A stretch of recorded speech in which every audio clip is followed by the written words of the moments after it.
Eu pegava um radinho de pilha e pegava carrinhos de latinha de puxar e transformava em trio. Pra ser carro de som. Quando não era isso, eu inventava uma câmera, um microfone, pegava um amiguinho meu, transformava em cinegrafista, pegava outro, transformava em produtor e eu virava repórter. Ah, isso com 10, 9 anos de idade, 12.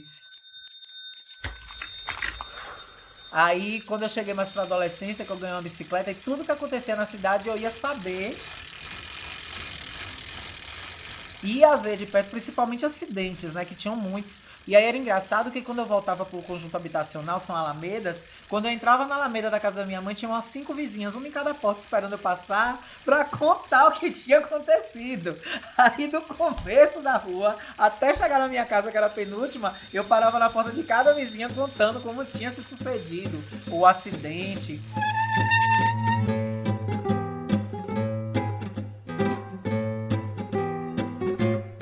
Oi, eu sou o Rodrigo Alves, esse violão que você está ouvindo é do Gabriel Falcão e essa é a temporada de perfis do Vida de Jornalista. Se você vem acompanhando os outros episódios da temporada, você sabe que esse é um podcast que respeita o poder do nosso maior esporte nacional, a fofoca.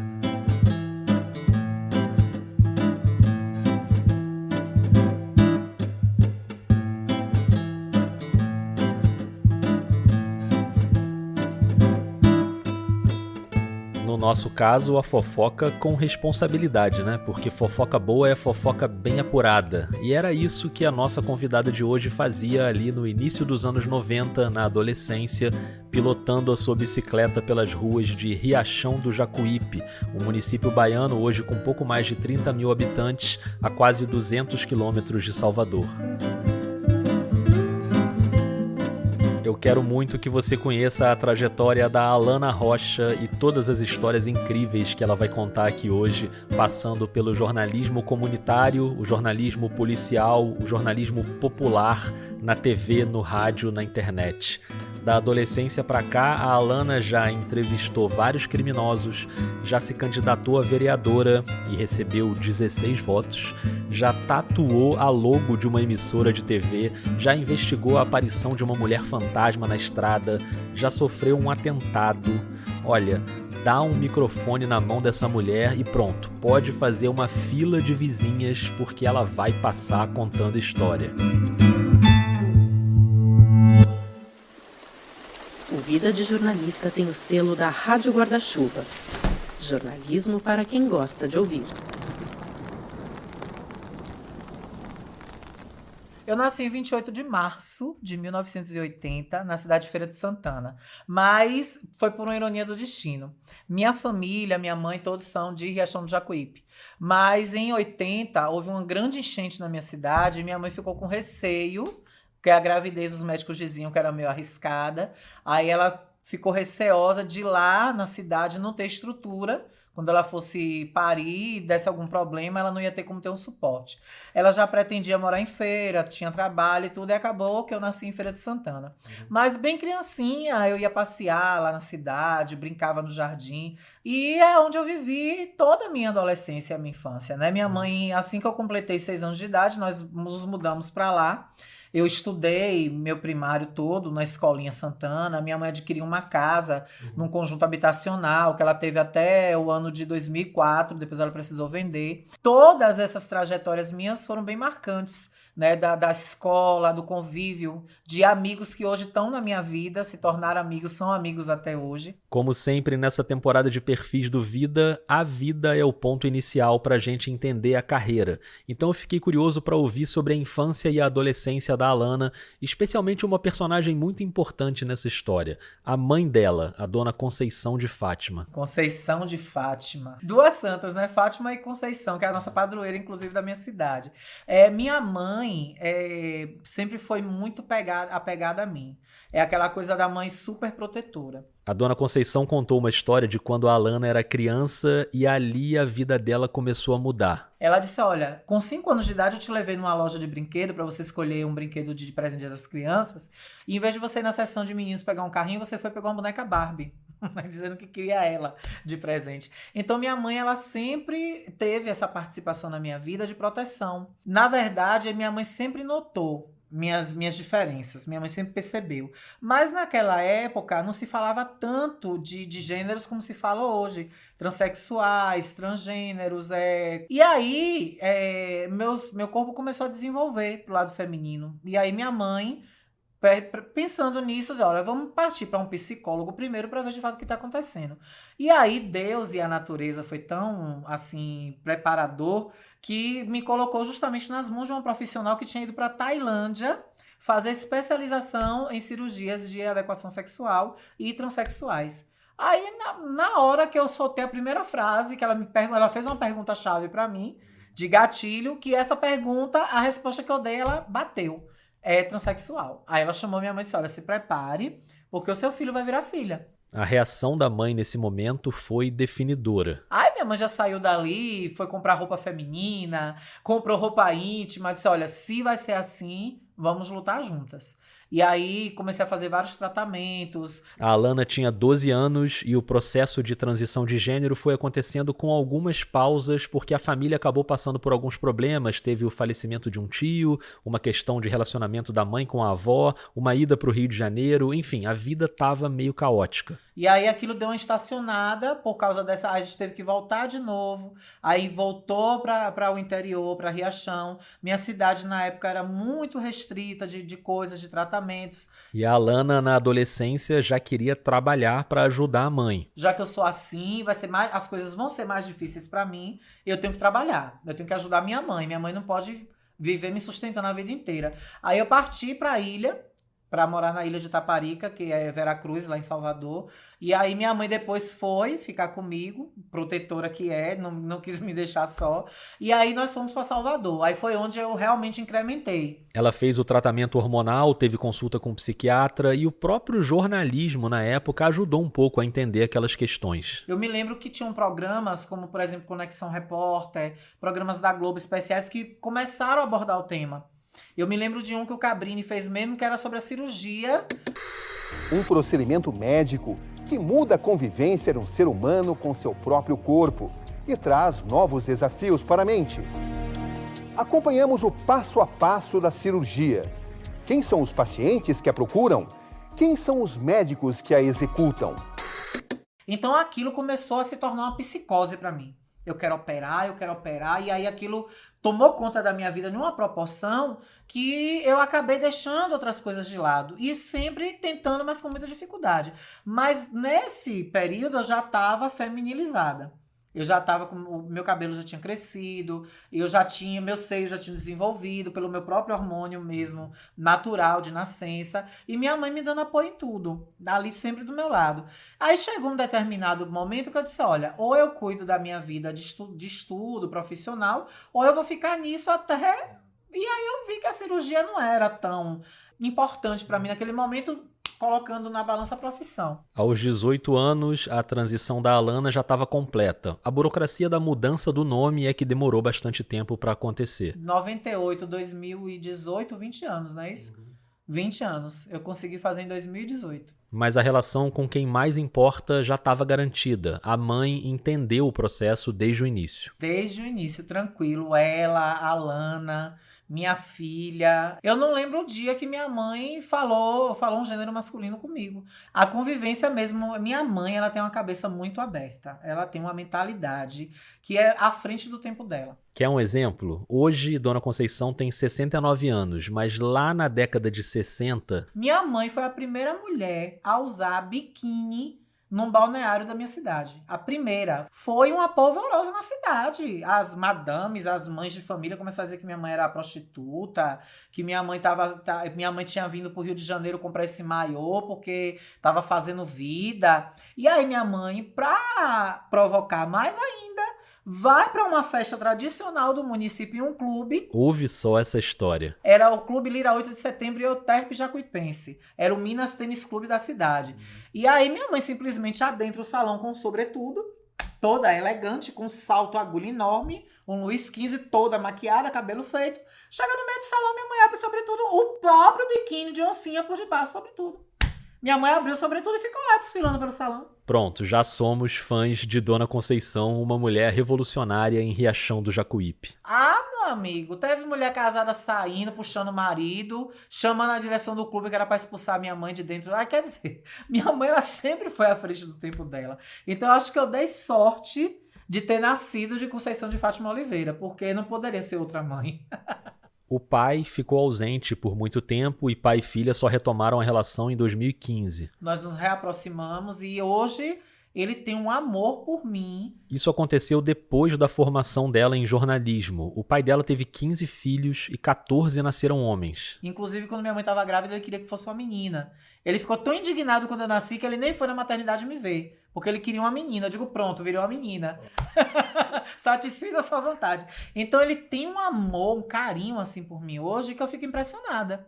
E o gatilho disso foi a minha formação em jornalismo.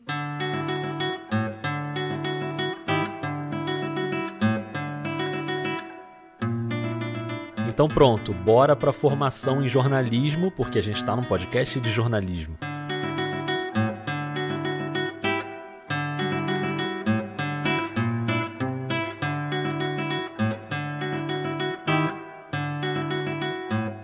Aqui eu vou voltar lá para aquele trechinho inicial do episódio, lembra? Quando a Alana, pré-adolescente, pegava a bicicleta e ia apurar as notícias da cidade para contar para as vizinhas? Ali ela teve um primeiro contato com um tipo de jornalismo que depois acabaria sendo muito marcante ao longo da carreira, o jornalismo policial.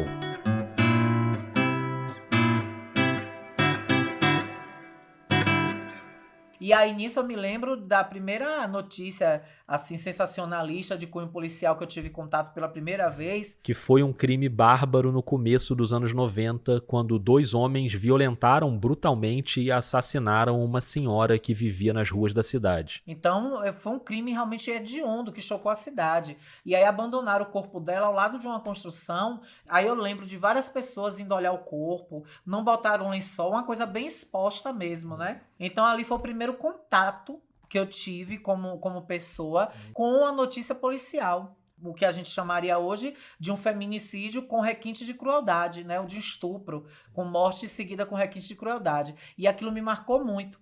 Eu acho que foi ali que tocou dentro de mim, aquela luz acendeu e disse, olha, eu quero trabalhar com jornalismo. E já que a gente está aqui buscando as origens, dá para dizer que as relações com a política, com a administração pública e até com a reportagem vieram antes da faculdade de jornalismo. Olha, meu primeiro contato com reportagem foi com a rádio comunitária. Isso foi em 2008.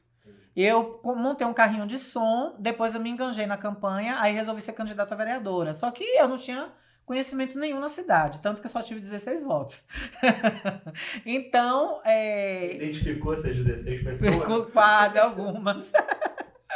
Algumas deu, né? Me chamavam na rua e diziam, olha, eu votei em você, viu? Nos 16 foi meu. Foi tal lugar. E realmente, quando eu ia lá olhar, tinha um voto lá, dizia, tá batendo mesmo. Naquela eleição, em 2008, o prefeito que ganhou tinha um envolvimento com uma rádio comunitária e a Alana foi trabalhar lá. E aí, querendo essa coisa de jornalismo, eu já escrevia para um site chamado Kalila Notícias.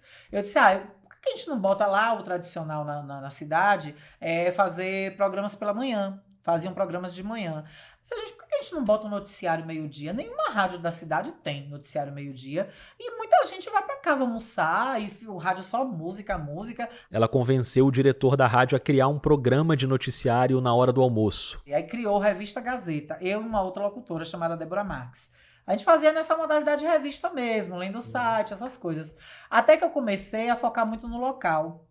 E aí, Débora, como ela se identificava mais com musical, ela não se identificava com jornalismo, ela acabou saindo e eu fiquei sozinha. Aí foi quando, inspirada em Márcia Goldsmith, que eu sou apaixonada, né? Hora da Verdade, programa da Márcia. Segurar, eu sou homem, eu quero o meu resultado. Paramos no beijo, não precisa ver mais. Não, porque eu quero ver ajoelhou, tudo, tem que Márcia. rezar, Não, beijou, tem que... Não, eu quero ver tudo. Será, Márcia, que ela tá me caindo? Ele só eu quero sabe. a conclusão da detetive.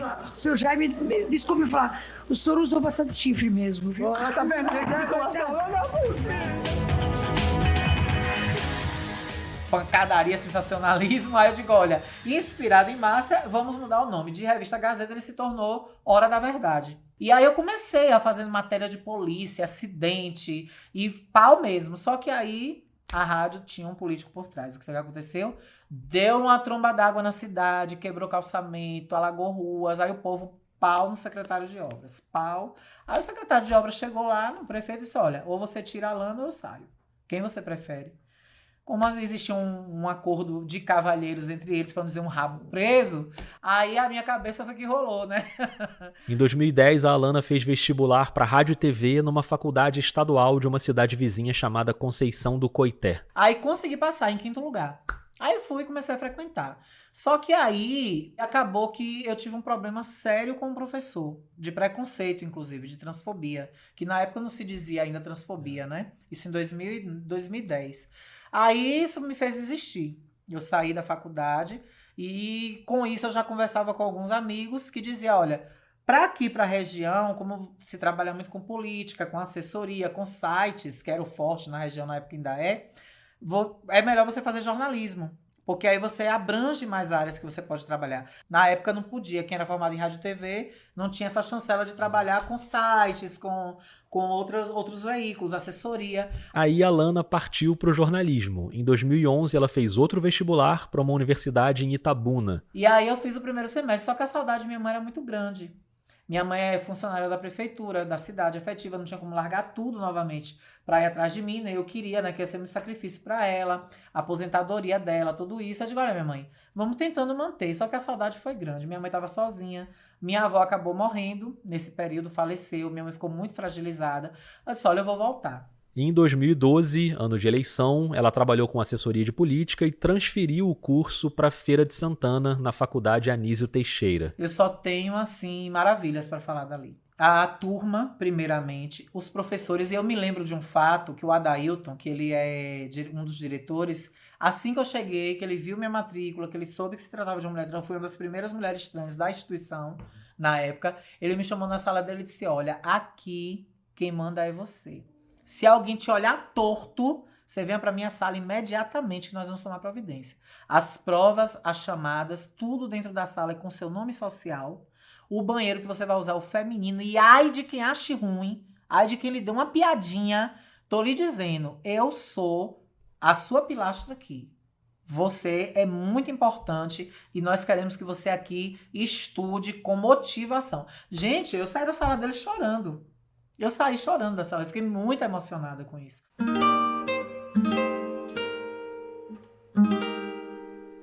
A Alana ficou trabalhando na assessoria da prefeita da cidade durante uns 3 anos. Mas sempre paralela a isso, minha TV. Que foi que eu idealizei na hora da verdade, porque a população pedia muito. Aí, Alana, a gente só ouve no rádio, mas a gente queria ver a imagem. Aí eu comecei a tirar foto, criei o blog, né? Pesquisei como eu faria um site de graça, sem pagar hospedagem, porque não tinha condição, era tudo caro. Aí eu fiz o Blogspot e aí eu comecei a publicar tudo que eu cobria. Falava na rádio, publicava, falava na rádio, publicava. E aí criou uma proporção que aí eu fui para o YouTube. Aí comprei tripé, comprei câmera, comprei microfone. Aí eu era aquela repórter, eu e eu mesma. Eu dirigia o carro de reportagem, eu dirigia o vídeo, editava, produzia, reportava, era cinegrafista. Tá de zóio! Oi, meu povo, tudo bem? Olha só, a partir de hoje eu vou estar fazendo, sempre que der, com meu amigo Sapo Cururu, esse programa que é o Hora da Verdade para você na web. O Hora da Verdade na web, levando notícias e informações aqui do blog Hora da Verdade. O meu mascotinho, o Sapo Cururu, tá aqui comigo.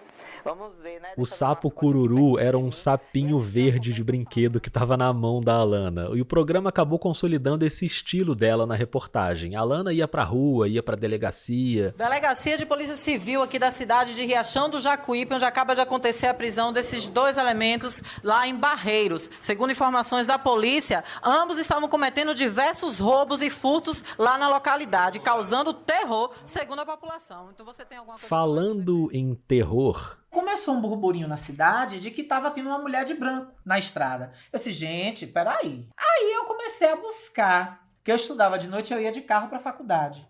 Aí eu sempre chegava na minha cidade por volta de 10h30, 11 horas, que a Feira de Santana fica a 80 quilômetros. De noite a estrada era mais tranquila, aí eu fazia uma meia hora de carro, no meu carro. Aí eu cheguei e me deu um estado de, rapaz, eu vou lá no lugar que esse povo tá dizendo que essa mulher tá aparecendo. E ela foi para investigar seriamente. A Alana é espírita kardecista e ela foi lá pro lugar onde o pessoal dizia que a mulher estava aparecendo. Quando eu cheguei, eu senti uma coisa assim super forte. Arrepios. Não vi nada, mas senti muita coisa. Digo, olha, tem uma verdade aí. Nisso, uma fonte me revelou que uma mulher evangélica que repudiava veementemente essa coisa de ter vida após a morte, teria tido contato com esse espírito. Aí o povo pau, aí eu disse, eu vou na casa dessa mulher. Aí ela disse, olha, eu só faço um acordo com você o seguinte, você não vai entrar com gravador, com nada. Eu vou conversar com você informalmente. E jamais diga a ninguém o meu nome. Você pode até dizer que conversou, mas não diga quem eu sou, não me revele. Porque eu vou dizer que é mentira sua, que você, na época não tinha essa coisa de fake news, mas ela ia dizer que era uma notícia mentirosa. Mesmo sem gravar nada, a história da mulher evangélica ficou registrada na memória da repórter. Ela vinha voltando de Conceição do Coité, chegou nesse ponto, ela viu essa menina sentada, já estava entardecendo, como evangélica que gosta de estender a mão ao próximo, ela ficou preocupada de ver uma jovem ali sozinha, sentada, ela parou o carro e deu ré. Aí parou, disse, minha filha, você tá indo pra Riachão? Ela disse, tô esperando aqui passar ônibus, passar carro de linha. Ela disse, minha filha, já vai dar 6 horas, você não tem mais carro de linha em Coité pra passar aqui. Ou você não vai conseguir ir pra Riachão, ou você tá onde? Eu tava aqui na roça, aqui de um tio meu. Ele disse que uma hora dessa eu ainda achava carro. Eu tô aqui desde 5 horas e não passo um carro. A senhora foi a primeira que passou. Aí ela, você quer ir comigo de carona? Eu te deixo lá em Riachão. Você tá indo pra onde? Eu vou pra Salvador, mas eu vou pra casa de uma amiga, lá no Mandacaru. Vou dormir, só vou pra Salvador amanhã. Ela, então vamos, eu te levo, eu te deixo no Mandacaru. O Mandacaru é na entrada da cidade.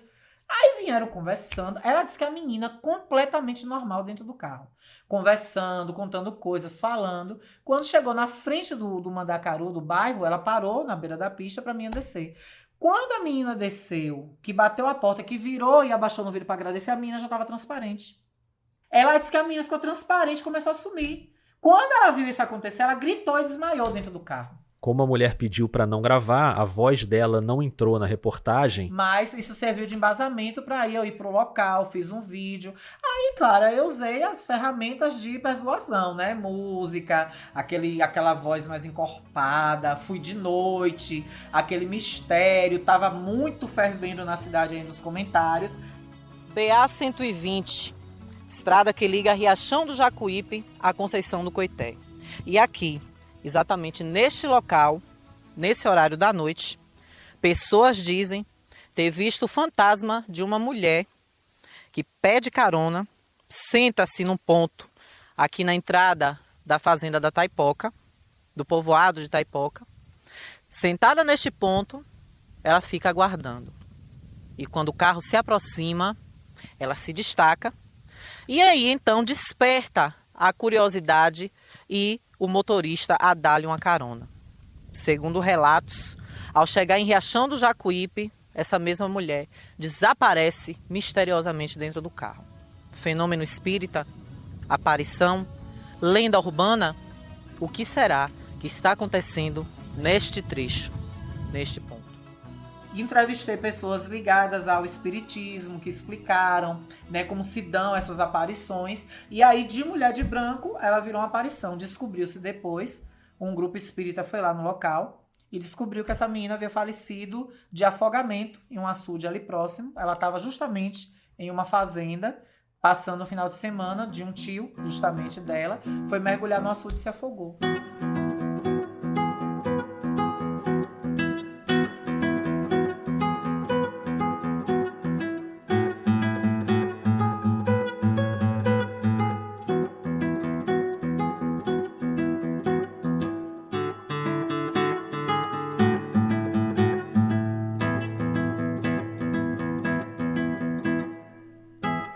A A história da mulher de branco na estrada teve uma repercussão enorme na internet e acabou ajudando a Alana a realizar um sonho que era trabalhar na televisão. Sempre que eu ia em Salvador, eu saía batendo na porta de todas as TVs, porque assim, eu sou apaixonada por televisão. E ali em 2017, aquela história de suspense na estrada chamou a atenção da TV Aratu, a afiliada do SBT na Bahia.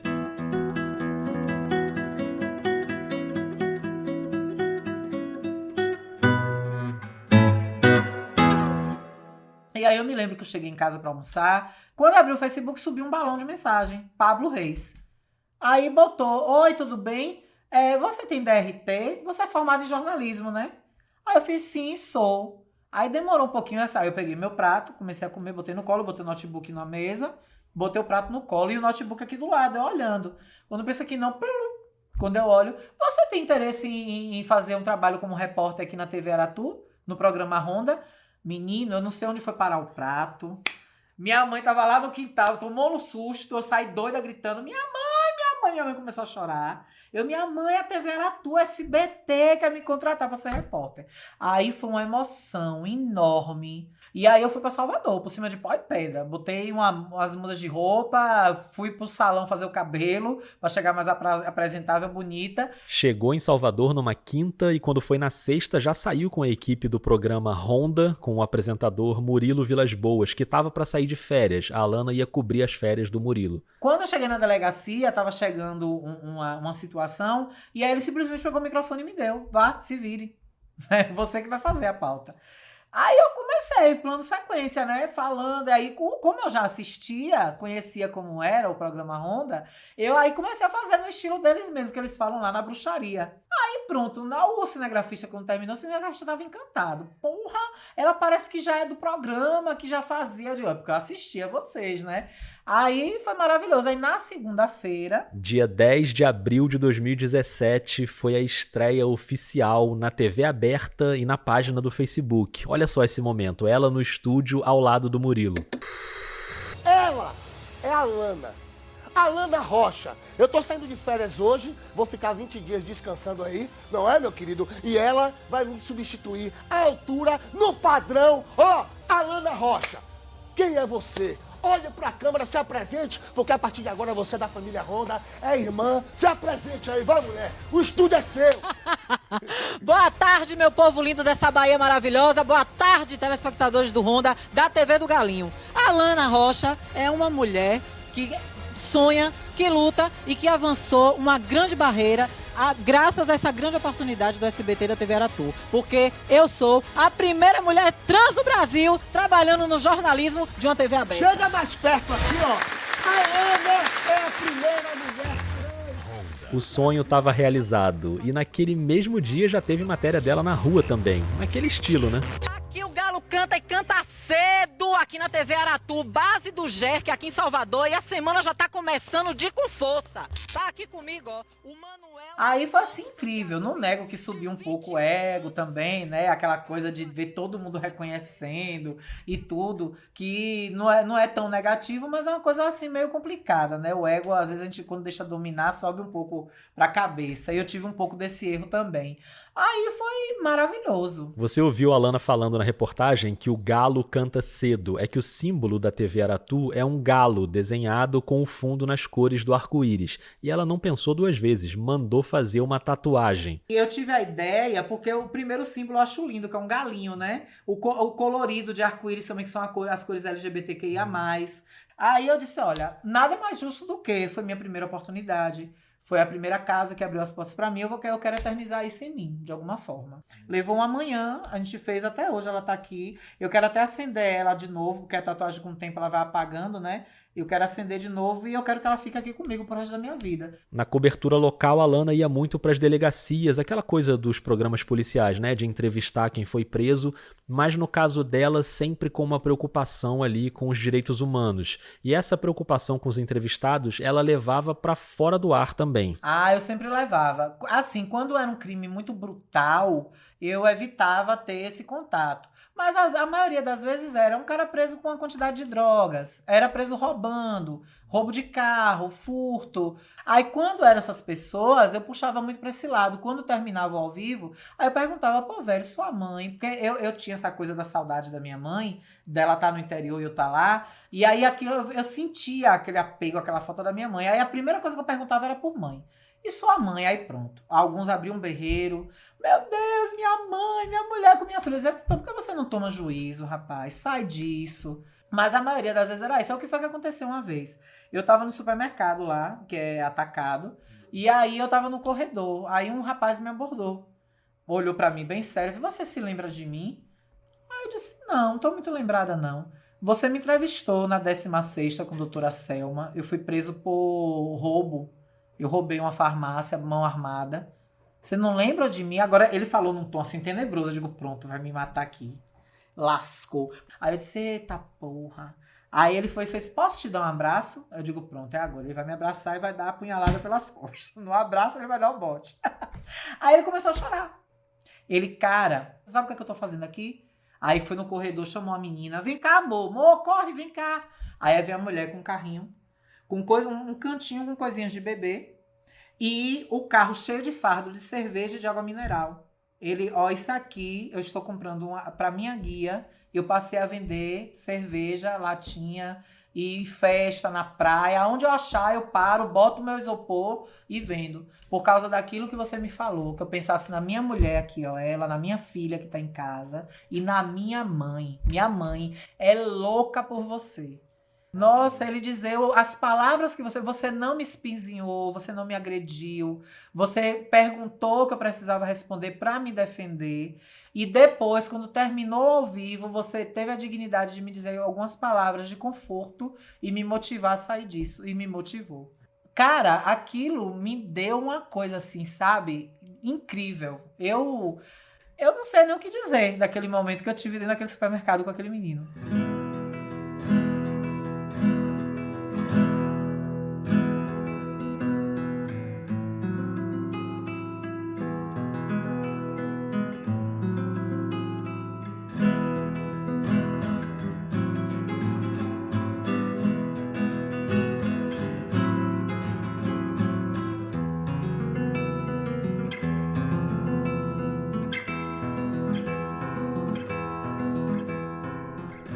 A Alana ficou quase 2 anos na TV Aratu e acabou saindo em outubro de 2018 numa confusão por causa de um rolo com a campanha eleitoral. Ela tinha manifestado apoio à chapa do PT naquela eleição.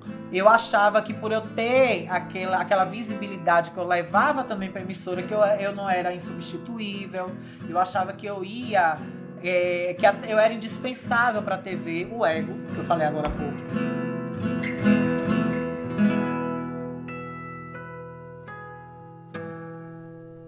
A Alana já tinha a imagem da campanha no carro dela, mas a gota d'água foi quando ela postou no Instagram um vídeo ouvindo o jingle da campanha do Rui Costa para governador, na voz da cantora Solange Almeida, que ela adora. Ela marcou a Solange no post. Né? Eu adoro Solange.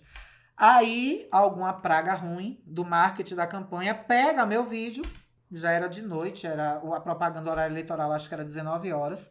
Aí eu recebo um zap. Assista o horário eleitoral hoje que tem uma surpresa pra você.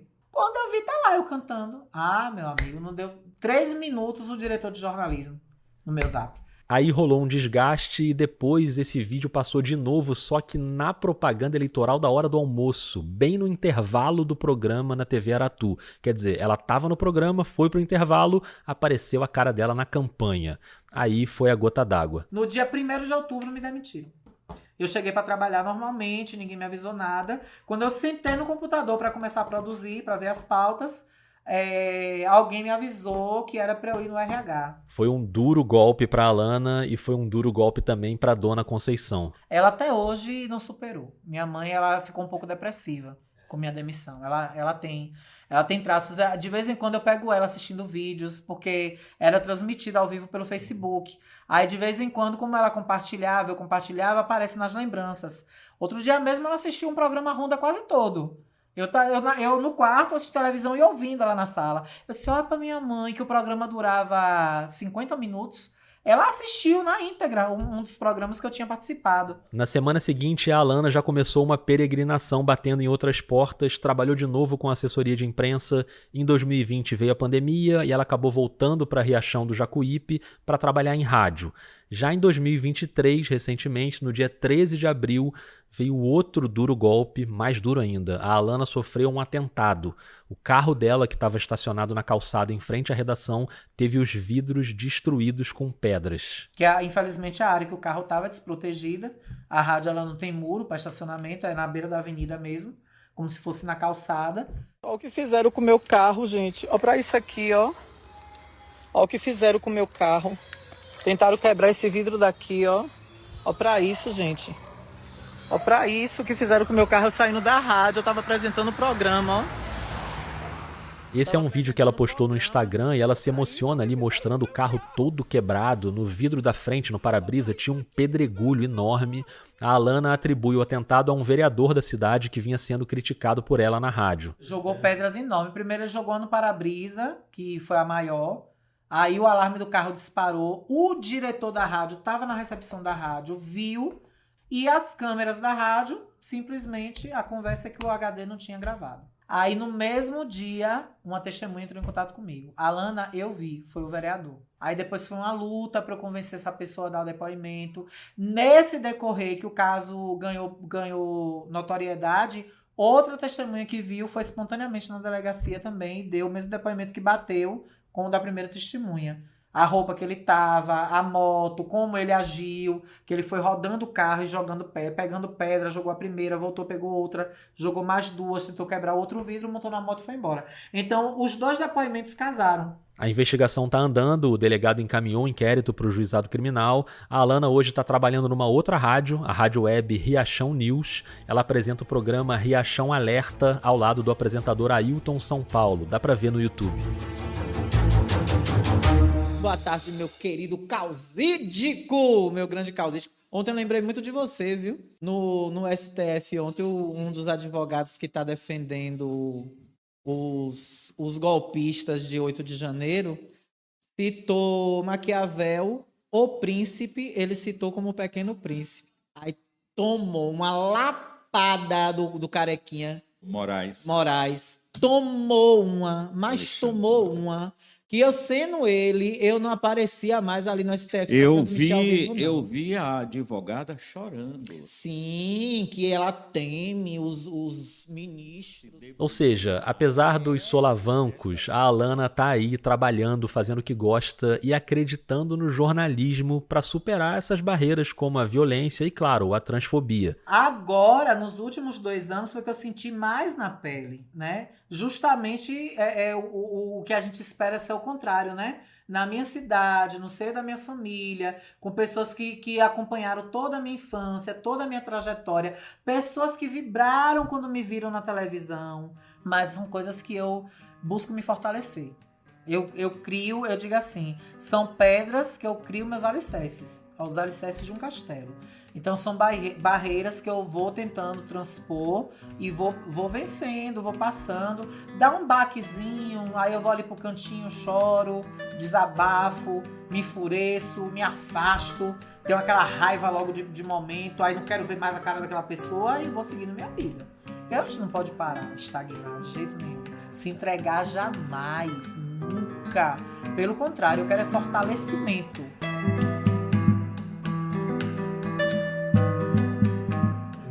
Obrigado e parabéns pela sua trajetória. Imagina, meu amor. Ótimo, adorei. Eu que agradeço.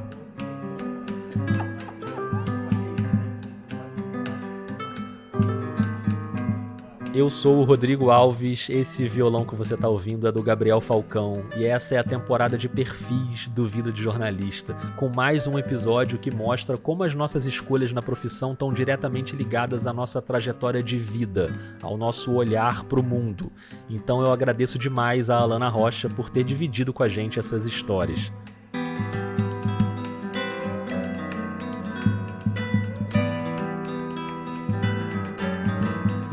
Hoje você ouviu aqui áudios de Riachão News, TV Aratu, Hora da Verdade, SBT e Band. Eu e a Alana gravamos essa conversa em São Paulo durante o congresso da Abrage, a Associação Brasileira de Jornalismo Investigativo. Agradeço também a ESPM, que sediou o evento e cedeu para o Vida uma salinha para eu gravar as entrevistas.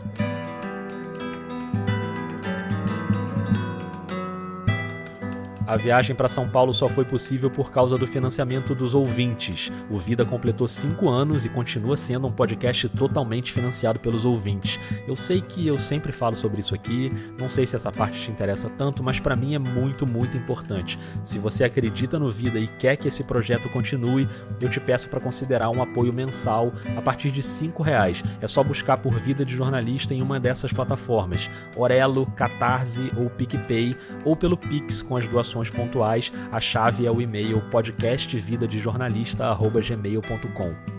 Também é muito importante que você espalhe a palavra do Vida por aí, compartilhando o episódio, marcando nas redes com a @vida_jornalista no Instagram e no Twitter, ou no que sobrou do Twitter, né?